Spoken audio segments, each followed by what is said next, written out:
How's it going, ladies and Bruce and Bobby Sixkilla? Welcome back to the Divine Deception. We have a silver key now, and you know what that means. Back into the boat one. That's what I've been waiting for. Silver key, let's do it. Dragon Triplet. There was something thoroughly unnerving about the scene I found myself in. It was pitch black. I had it on faith that the way we came from wouldn't permanently lock behind us, trapping us who knows where. The stairs beneath my feet were uncomfortably stone. I didn't know who to be more intimidated by, the assassin who had likely made his way to the surrounding house at this point, or the crazy owner of the mansion who built a secret underground tunnel. And this tunnel, my god, this tunnel. Really, it felt like nothing was off limits as to what I might discover here. Maybe it was an underground pathway to another house.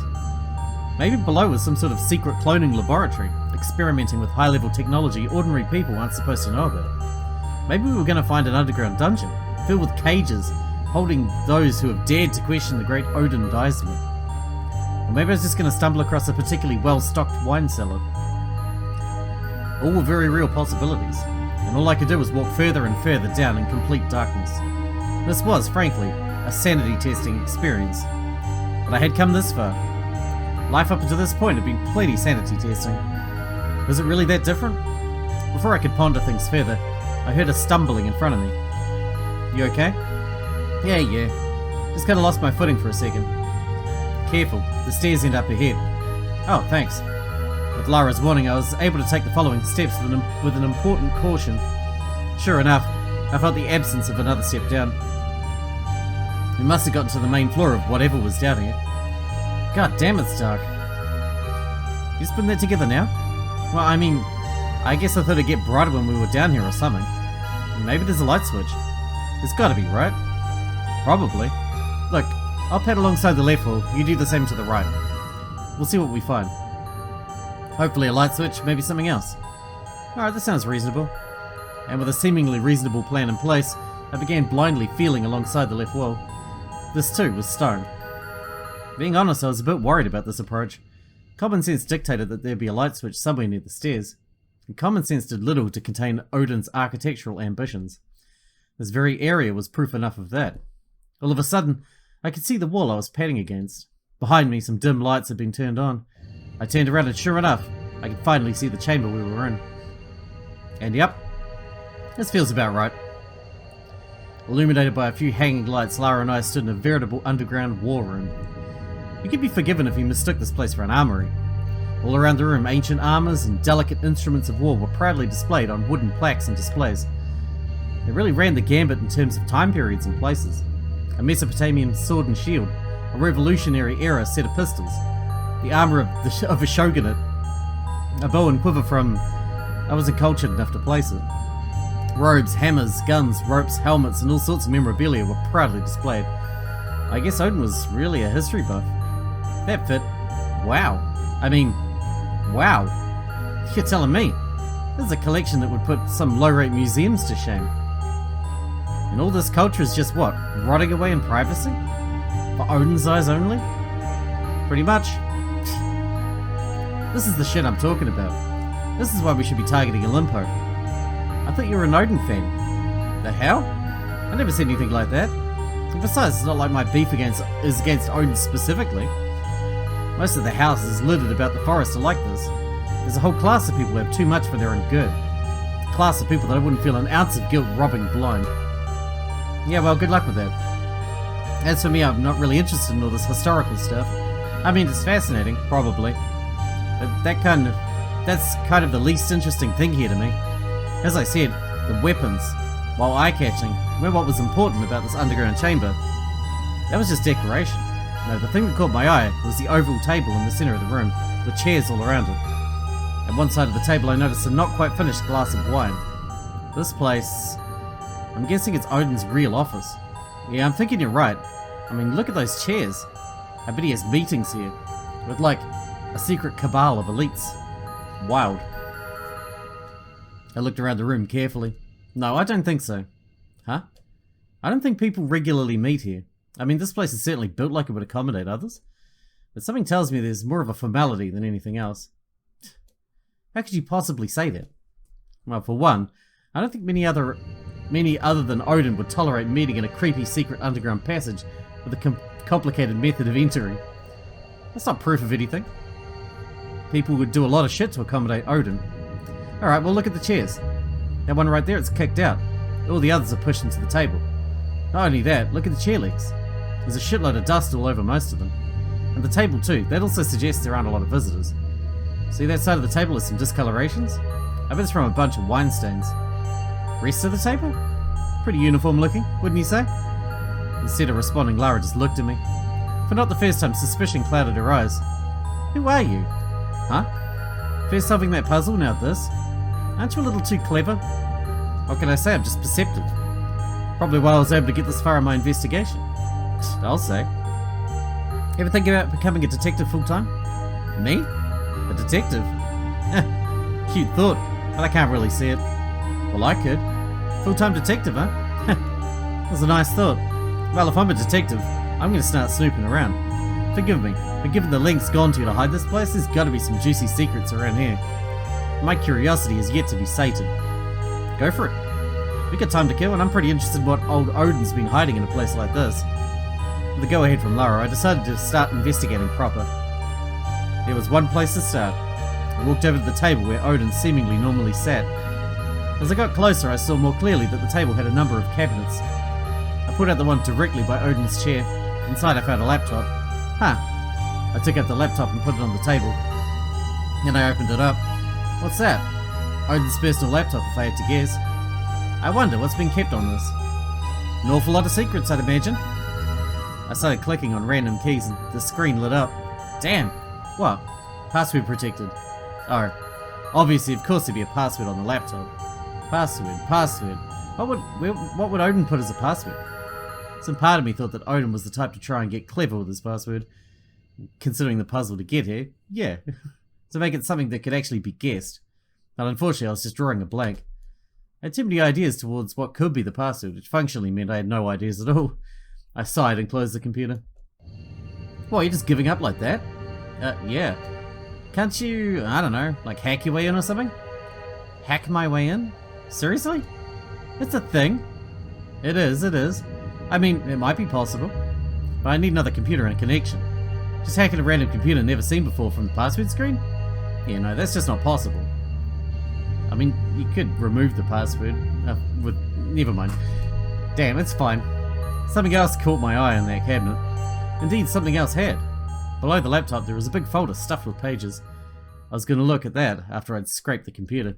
But, well, I couldn't get into the computer. So time for this. I placed the folder on top of the table. And then, before I opened it, I paused. What are you waiting for? This is a crime, isn't it? I mean, obviously. But also, is that really stopping you now? Dude, a little late for that. You broke into a mansion in the middle of the night. Under duress. Legally speaking, it's pretty much fine. Or at least, the case against me would be weak as paper. If you say so. Looking at this, though, this is just an invasion of privacy. Is that really going to stop you? I mean, no. No, it's not. Token objections made, I began. Eagerly, I opened the folder and began leafing my way through the various files and documents. I was really excited to see what I could find, which is why initially I was disappointed. What do you see? So far, nothing special. This is just a bunch of Olympo corporate documents. Financial records, future plans, etc. It's all pretty boring. Oh, that sucks. It did. I mean, I'm sure to certain people there were interesting things buried in all the seemingly useless information. To laymen like me, I could at least tell that Olympo seemed to be doing well. Not that I needed the documents to confirm that. There was a lot of information. Some of it was probably important in some way, but I couldn't pass it. And I was in a slight rush. It all looked Greek to me. I kept flipping through page after page. Was it all just this? Those feelings of disappointment were soon dissipated though. What the... Find something interesting? You could say that. Right here. This looks like a report on Odin's own son. Huh? Subject, Polly Deisman. A picture's attached. And look, there's a whole list of traits. Places where Polly likes to spend time. Things Polly has done in the past. Are some of these true? Okay, well, moving on. Polly's notable personality traits, his assets, his connections, all of this. It's described in painstaking detail. That's creepy as hell. I mean, spying on your son like that? I can't say I'm surprised. At the bottom of the document, I spotted the most surprising thing of all. Threat level 2.6? Threat level? That's what I'm confused about. And there's an explanation with it. Impulsive, emotional, resentful, and with the talents and resources to actually disrupt things if provoked. Potential ticking time bomb. However, ultimately aligned with interests. Could cause minor damage, unlikely to seriously upset things. Lara didn't know how to respond. I felt similarly. That cold analysis. Its implications were troubling, to say the least. But if Lara was struck by that page, she'd be floored by what I found on the next page. Whoa, what? There's a file on you in here. The fuck? Show me. Instantly, Lara came over to get a better look. I just showed her what I was looking at. A similar file to Polly's had been collected on Lara. Notably, the file included Lara's connection with the Shikome. And at the bottom, threat level 3.4. Lara's sharp, personable, and has long-term goals. Her philosophy is somewhat troubling, and a close eye should be kept on her. However, at the end of the day, unlikely to affect real change. Unlikely to affect real change? Unlikely my ass? Irritated, Lara stormed off. Couldn't say I blamed her, but I wasn't contented to stop there. I looked through a few more files, all looking fairly similar, till I came across one that stuck out to me. Here's one on Buck. Buck? You mean the guy who's running against Aisha? Yep. Apparently he's... The last threat level was erased. The only one here shows 0.6. Damn. Poor Buck. I'll say. Situation handled. A non-player. Non-factor. Only reason threat level is slightly raised is because of interactions with one lock. Need to learn more. Still unlikely to change things. Situation handled? Hey, I have to ask. Did anybody have a higher threat level than me? If it makes you feel better, no, nobody did. Damn. So in Odin's mind, 3.4 is the highest a threat can get? Well, we don't know the scale. Maybe if it's out of 5? In that case, 3.4 is nothing to sneeze at. It's probably out of 10. Probably. I continued to flip through the folder. And beyond the threat level files, there were more interesting pages. Huh? What? Find a particularly threatening individual? No, I'm past those files. At the back of this folder, there's these photos of police reports, and like, not public information stuff. These are internal investigative notes. Whoa. And wait, photos? Yeah, not the reports themselves. They're very clearly photos of the reports. What the fuck is up with Odin? How's he getting his hands on this stuff? That was sort of interesting to me. But not the most interesting fact. No, what I was interested in were the specific cases Odin had photos of. There are a few photos of the fairly lengthy internal report on the double murder that occurred at Governor Aisha's fundraising gala. There was some of a robbery incident that occurred at Olimpo HQ. It was about the stolen laptop and the information inside. It made sense for Odin to have that file. But what really struck me was the last file. There was only a single photo because the internal report on the case was pretty slim. It was a report from Governor Aisha of harassment and vandalism that took place at her house in the forest. Why would Odin have a report on that case? It was a pretty petty one. Yo, Mercury. My thinking was interrupted by Lara. In the meantime, as I looked through the folder, she had been wandering around the room, looking at the various displays. Now she stood at the far side of the room. Yeah? Maybe you want to take a look at this? I mean, maybe it's nothing, but it's just... this display feels different. Let me look. I trusted Lara's instincts on this one. I stood up from my chair and walked over to the other side of the room. Indeed, this display differed from the others. For one, there was no weaponry to be seen. No armor, not even a relic. Just a single piece of paper and a photo. I decided to start with a sheet of paper. It appeared to be a poem written by Odin himself. The writing was in black ink, likely penned freehand. I decided to give the poem a read. Trimurti, creation, preservation, destruction, the natural cycle of all things in life. Creation, preservation, destruction. All good things come in threes. The heart, the brain and the body. Faith, hope, charity. Father, mother, child. Creation, preservation, destruction. The three basic desires of humanity. Having kids creates life, eating meals preserves life, and murdering others destroys it. Creation, preservation, destruction. What if these principles were applied intelligently? If good things could be preserved? If better things could be created? If worse things could be destroyed? What would the world be like? Creation, preservation, destruction. People in poverty curse the gods, but this is foolish. Without our creators, what would be left? Preservation, destruction, and without our guardians, what would be left? Destruction, and after that, what will be left? The poem ended there. I had a feeling that Odin wasn't going to be winning any Pulitzers anytime soon. And I think he just blatantly ripped Schoolhouse Rock off at one point in there. But I couldn't help but feel like this wasn't written haphazardly. For Odin to hang this poem here amidst all these things, well, he must feel strongly about what he's written. But the poem was just the appetizer. The real meat was the picture that was hung above it. Hey, wait. Hold on a second. It was a simple old photograph. 3 men were standing together, grinning, having fun. Normally I wouldn't think twice about a photo like this, but something caught my eye. The guy's on the left here. That's Odin, right? I mean, he's a lot younger, but that's definitely him. I can tell. That's not all. You see the younger guy on the right? That's Marduk, my boss. I almost did a double take. Excuse me? The fuck? Look, I'm sure. I had enough time face to face with Marduk to tell. That's definitely him when he was younger. Seriously? I had no fucking idea Odin and Marduk knew each other. What's that about? Fuck if I know. I've never heard Marduk talking with Odin or anything. This is news to me too. The head of Olimpo and the head of the duet standing together, smiling like this. That's huge. But wait, if the guy on the left is Odin and the guy on the right is Marduk, who's the guy in the center? Lara and I exchanged a look. Neither of us had an answer. Maybe it's just a common friend. I shook my head. Normally I'd be inclined to agree, Occam's razor and all, but this photograph is hung right above Odin's poem. And when you put it together under that lens, well, I mean, the pieces start to fit together. So one of them is the embodiment of destruction, one's creation, and one's preservation. Forming what? I don't fucking know, but something. Something concrete. I began thinking. I thought a lot. I tried connecting all manners of pieces of information I'd stored. This picture? Something told me that if I really wanted to learn the truth, not just about whatever happened with JC, but about the whole damn city, this picture would be the path toward that. But still, the pieces weren't quite lining up. I must be tired from all the running around and hiding and whatnot. I know I recognize the person in the middle. That face is familiar. Really? I'm drawing a complete blank. Then again, these people are all so much older nowadays.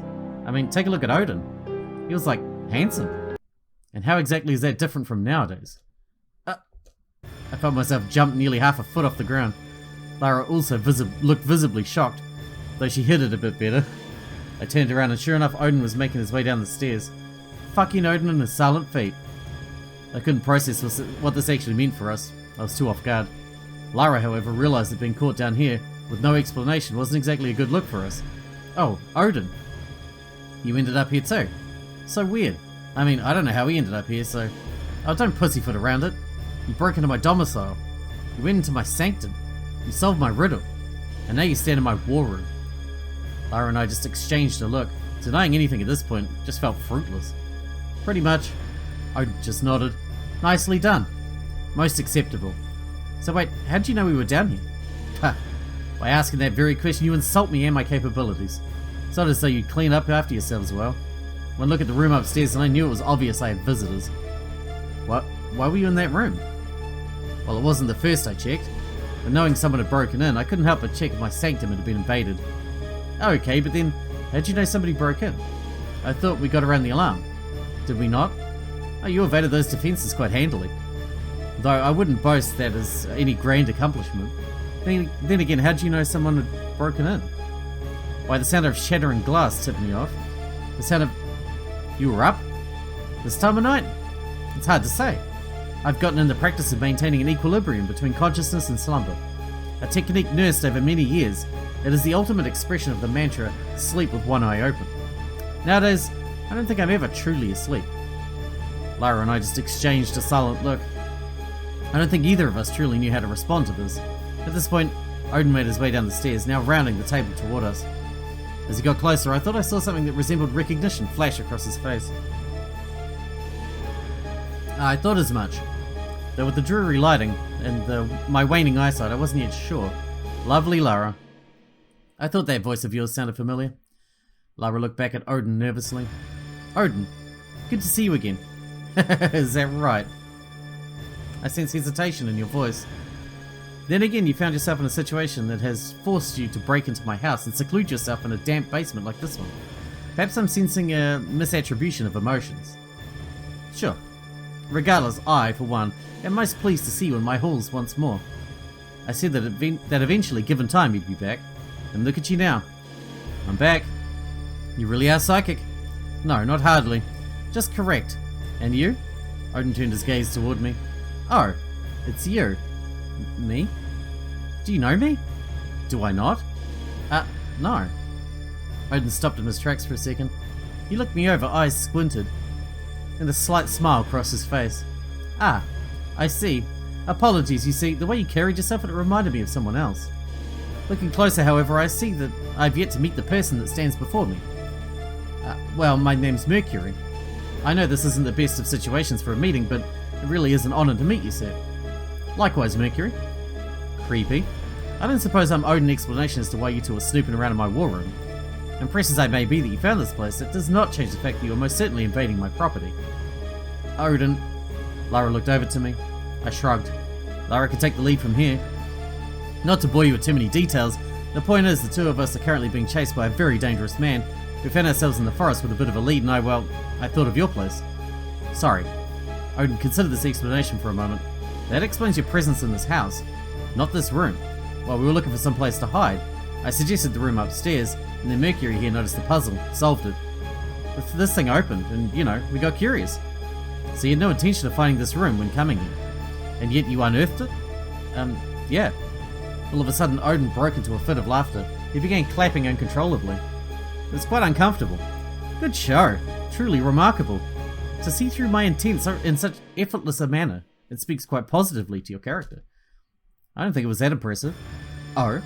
This little bunker of mine, it was a recent installation to my residence.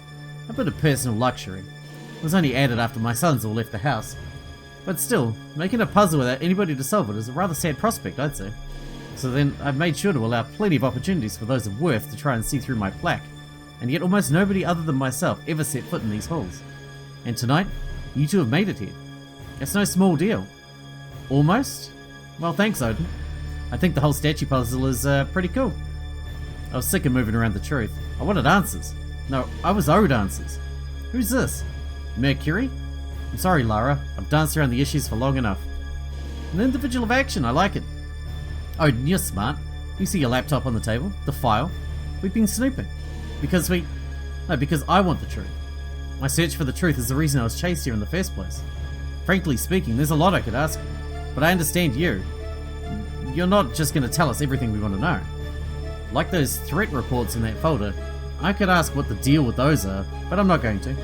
I don't care about that. What I care about is that picture, and specifically who the man in the center is. And I want you to answer that. A brief moment of silence passed, a moment where I feared that I'd pushed too far.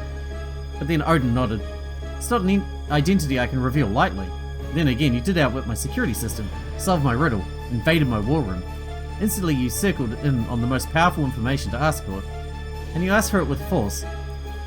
A most impressive display, an impressive display indeed. Odin nodded to himself a few more times. Very well. Considering your deeds, I think you are owed this story. Neither Lara nor myself knew what to say. We just stayed quiet and nodded. I couldn't speak for Lara, but personally I was extremely excited to hear what this story Odin was going off about entailed. So then, like most matters of great importance, this is a tale of ancient history. Why is ancient history so important? Simple.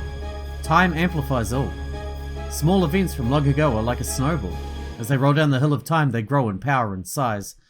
A rule that has lasted a year is an idea. A rule that has lasted a decade is tradition. So you see, if you're looking for power, you must look backwards. This story starts with a young entrepreneur looking to bring the family business to new heights. Yes, I'm speaking of myself. Back in the day, Olympus was not the titan it is now. In fact, the legs upon which it stood were spindly and weak. A single well-aimed blow would topple the whole enterprise. Why, were it not for my skilled command, Olympus likely would have fallen decades ago.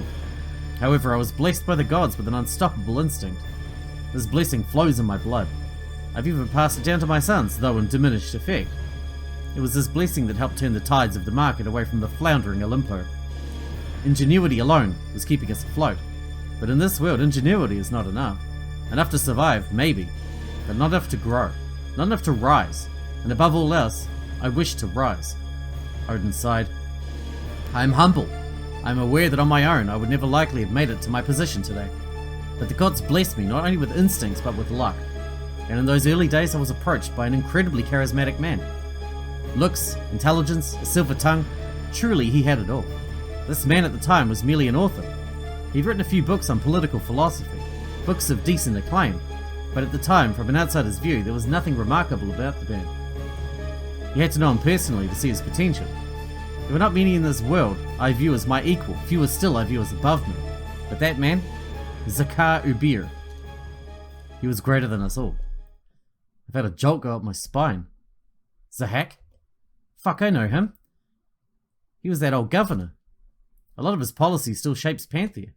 He was pretty well respected before he got outside for the whole corruption thing. Ousted for the whole corruption thing. Spoilers, Lara, spoilers. Let the story progress in its own pace. Ah well. I suppose there's a place for a little dramatic irony. Perhaps knowing the eventual end makes things more compelling. Leaving a mystery, wondering how things came to this. I think I can guess.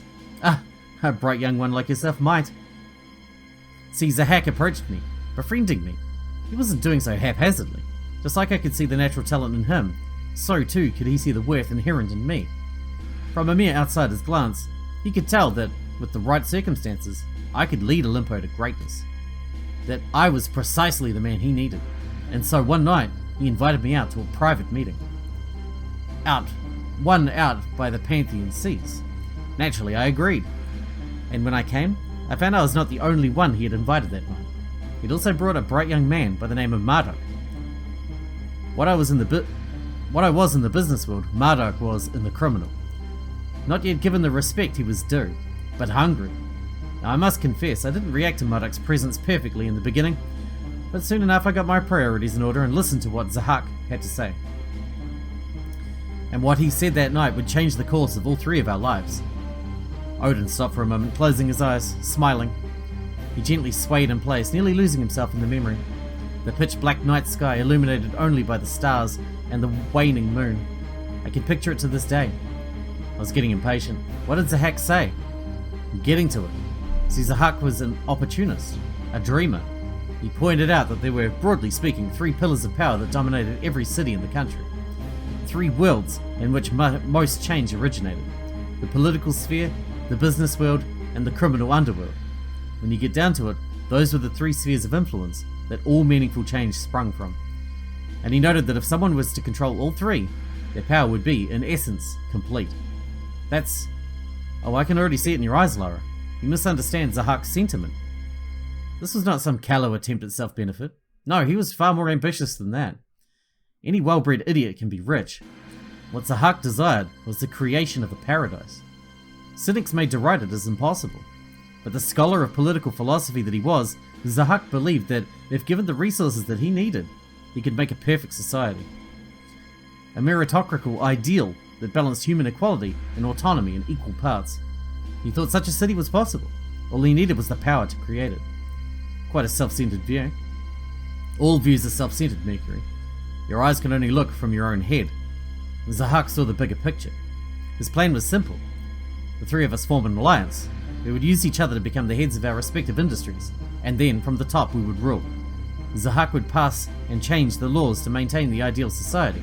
My company would create technological innovations to improve every aspect of life, and Marduk's gang would handle anyone who dared get in our way. I was lost for words for several reasons. Quite clever, don't you think? I guess. I thought so too, and so did Marduk. And so we set the plan into motion. Honestly, I thought it would take a lifetime to achieve, and sure, our rise wasn't instant. But we were three men of talent, and most importantly, we had two other men of talent at our disposal. To start, Marduk and I had to rise in the ranks. Marduk's people targeted my business rivals. My company supplied jobs and locations for Marduk's people and operations, and Zahak was quick to chip in with bright ideas. He was never without one. Soon enough, both Olimpo and the Duets stood strong, and it was time for the next phase. Zahak had been preparing for some time, but finally, he had what was necessary to make a bid for governor. With his own charisma, he probably already stood a decent chance, but with Marduk and myself backing him, his success was ensured. We acted as his serpents, striking out at any potential threat. Olimpo's funds were secretly used to crush opponents under monetary weight, and the Duets handled all matters that needed to be settled under the fog of darkness. The election was not a fight. It was a certainty. It was a crowning ceremony, a ceremony that puts Zahak in his rightful place as the leader of Panthea. Wow. Wow is right. A truly villainous rise to power, told with dripping nostalgia. From there, Zahak began to rule justly. His ideas were put into effect and yielded quick results. There's a reason so much of the current framework is based upon Zahak's doings. Legitimately, he was extremely popular back in the day. Unprecedented approval rates. Keep in mind that this is just during the start of his reform. To make a true utopia, massive reforms would need to be made. But even the small steps he made were already creating waves.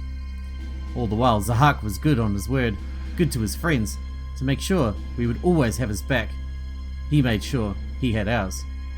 His legislation created tax loopholes and labour technicalities that kept Olimpo's profits tidy. His policies pushed people into the Duat's open arms. All was going well, and then, once again Odin sighed. He shook his head with a forlorn look. So close. It was so close to perfection. Had things been slightly different, well, Panthea would be a much better place. Unfortunately, ideals are fragile. Houses of cards easily toppled. What did Zahak in was being too good of a governor. He wished to perform each of his duties with unparalleled efficiency. That included appointing the most fitting possible person as the chief of police. Enter that damn Judas, Chief Apis. I'll give Apis this. He was good at his job. Too good. Perhaps in retrospect, the flaws in appointing an incredibly competent detective as chief of police while doing illegal things yourself are a bit more apparent. You think? Perhaps Zahak expected that Apis would also see the vision, that he would see the grander picture. But Chief Apis may be talented, but he was also stubborn and short-sighted. And soon he uncovered Zahak's shady dealings, he publicised them and pressed charges. And like it or not, Zahak had no real recourse. In the criminal world, your power is measured, quite literally, by your manpower. In the business world, your power is your money. But in the political world, your power is your image. Of the three, the last one is by far the most fragile. In a single bull-headed instance, Chief Apis undid all of Zahak's machinations. Zahak was thrown in jail and found guilty at trial. Thinking of how many years a genius like him spent behind bars. It's a sickening thought. Definitely. Odin took a moment to stretch out his arms. Since Zahak fell, nothing's been the same. I get on well enough with Marduk, but I followed Zahak, not him. He was the one with grand visions for Panthea. He was the one who would lead us further than we thought possible. With him in jail, well, to put it simply, I guess I just lost motivation. Marduk felt similarly. And besides, we had already reached domination in our respective fields. Our collaboration, to put it simply, was no longer necessary. And so, with the imprisonment of Zahak, our pact dissolved. Marduk and I had an understanding to not directly challenge the other's power at any point, for the sake of old times and civility. But beyond that, we were on our own. Well, from there wasn't much to really handle. I found once you reach a certain threshold of power, gaining more of it becomes significantly easier. For a genius like myself, it wasn't much of a challenge at all. I brought Olimpo to new heights, and more importantly, I primed the next generation. I taught my sons how to rule. Tried to, at least. In truth, none of them really grasped the true extent of my lessons, but that's fine, I suppose. Perhaps it's unreasonable to expect others to reach my heights, even my progeny. Still, I did a fine job shaping them. Shaping them? That's a pretty cold way of phrasing it. It's a cold job. Parents who govern with love take the easy route out. They are afforded with the luxury to not care about the outcome. You know what the problem with power is? If you gather enough of it, eventually it will be wasted. You will pass away before you reap the full benefits of all that power. Being wasteful is a cardinal sin in my eyes. But there is one way to keep a hold of power even beyond death. That is to store it. To keep it in your legacy. If you pass your power to your offspring, to your successors, then your power doesn't waste away. It doesn't fade. It strengthens over time. It lasts. It shapes the world long after you're gone. Not just your power, your will, your ideals, your knowledge, your looks. In some senses, a strong legacy is the greatest power you can reach for. So of course, I would take the matter of creating my legacy quite seriously. Okay. I think I get it. You were just looking out for your sons. You get nothing. I was looking out for my legacy. Are your sons not your legacy? Ha! At any rate, you wanted your story, you got it. That was the tale of the glorious rise and fall of Zahak. Nowadays, that young upstart Aisha has just tried to take the place of Zahak. To give credit, she has more spunk than I expected from her, but that's all she has. Spunk. She's moving in the direction that Zahak set out, but unlike Zahak, she moves ploddingly and slow, without refinement or direction. It is progress, but it is passionless. I can sense hesitation in her, weakness. Ultimately, she cares more for her own skin than the domain she rules. and that's why she cannot be a truly great ruler. So you don't support Aisha? Odin shrugged. She has her merits, she has her faults. I'm now an old man. I can't be bothered with every passing distraction. If she wishes to play ruler, I won't stop it. Besides, if I understand correctly, my eldest son Art has created an arrangement with her not dissimilar to my arrangement with Zahak. Again, a hollow recreation, lacking strength and unity, but it is something. So, Lara was still reeling from everything. So the duets are just a puppet organization? They were created to help some politician? Created? No, Lara. The duets were around far before Marduk's rise to power. Now the duets expanded to help some politician. That might be an accurate assessment of things. What the hell? What the fuck? What sort of bullshit is that? The duets are supposed to help the people, not serve some fucking elite class. Lara, you misunderstand the whole point of his story. The entire plan was built to help the people. Why do you think Zahak did any of this? To help himself, to line his pockets, to play God. Don't say any part of that whole fucking story was in service to anybody other than the three of you. So closed-minded. Well, I will say this on Marduk's behalf. The three of us shared some ideals, differed in others. Personally, I couldn't care less how the dregs of society live. The talentless and meritless should all shrivel and die for all I care. This world is meant to be enjoyed by the deserving. But Marduk? He always had this egalitarian streak, even as a young lad. There's no doubt in my mind, he agreed to Zahak's plan for what it could offer the lowest class, his people. And since the plan's crumbled, he's only redoubled his efforts on that front. His plan for the duets is to create an army, a kingdom for those with no place, no other flag to claim as their own. I can't say I fully approve of the motivation, but to each their own. At least he has the stones to create that army with his own iron fists. Okay then, what you described, it feels pretty high-level conspiracy, I have to admit. A secret cabal of people controlling the whole city? Cabal? There's only three of us, you know. Yeah, that's worse. Ah, well, I'm simplifying things, of course. Things are always more complicated than they seem. But it seems like your power is pretty limitless. Thank you. So Panthea, do you just do what you want with it? Are you involved in just about everything? You give me far too much credit. As I said, I'm an old man. Life is passing me by. Once upon a time, perhaps I'd have the energy to dance from issue to issue around the city, pulling on each and every string. But that time has long since passed. Nowadays, I'm not even concerned with the specifics of how Olympus is operated. That right? And those files we found? Well, I'm still interested, you see. I don't intend to become a doddering, uninformed mess at any point in my life. I'm just saying that my capacity, nay, my desire for meddling has dropped drastically as the years wear on my old body. If Odin were to be believed, then he was claiming to have little to do with any of the current events that were going on in Panthea. I was inclined to believe him too. But then what? What was I to make of all this? Was this secret pact, Zahak and his serpents, was this all useless information? Unimportant? I couldn't believe that. Well, thank you, Odin, for telling us all that. Like I said, you earned that much. Now then. Odin walked away to a nearby display. And to my surprise, he took the katana off the wall and began to brandish it. Whoa, what are you doing? Odin gave a few practice swings. How long's it been since I used one of these? And yet I remember the motions so clearly. Like a bike. Odin slammed the katana into a nearby table, denting its side. Odin? Why are you swinging that around? You're not planning to use that on us, right? Oh shit. That wasn't a possibility I was thinking about. No. Think, Clara. I'm an old man. Making our battle a contest of blows would be far too easy for you. Wait, our battle? What are you talking about? You seriously didn't believe things would be so simple, did you? Solving the riddle of the Sphinx, that was your ticket into this war room. Now you must earn your ticket out of it. Fuck you, Mercury, that poem was dope. Nobody appreciates good art. It's a dying industry, it really is. I mean, on some level I get it. Poetry's not something people are accustomed to appreciating. But even still, why not try to understand instead of criticizing from on high? The best kind of poetry is dirty limericks. Everybody knows that. It annoys me to no end. I feel we've gotten off course. I mean, what is there to talk about? You asked me, this whole basement reveal's pretty boring. Rusty weapons, desks, and poem. Yawn. I'm sure it's more interesting if you were there, but I was theorizing some real sick shit. At the very least, we got to hear Odin lore dump on the city's backstory. But at this point, that was sort of obvious, you know? I mean, money and crime and politics all colluding to hoard power. A story told. Sure, we got some details, but do they really even matter? The whole Trimurti shtick is long over. Maybe I'm just cynical because I was expecting more. Like a human experimentation lab or something. Oh, speaking of, the bet. We had a bet to see if there was somebody down there. I almost forgot. Well, Odin did come down, but he was notably not already down there in the basement, so I think the outcome of the bet was pretty clear. You lose. Too bad, I was really rooting for you.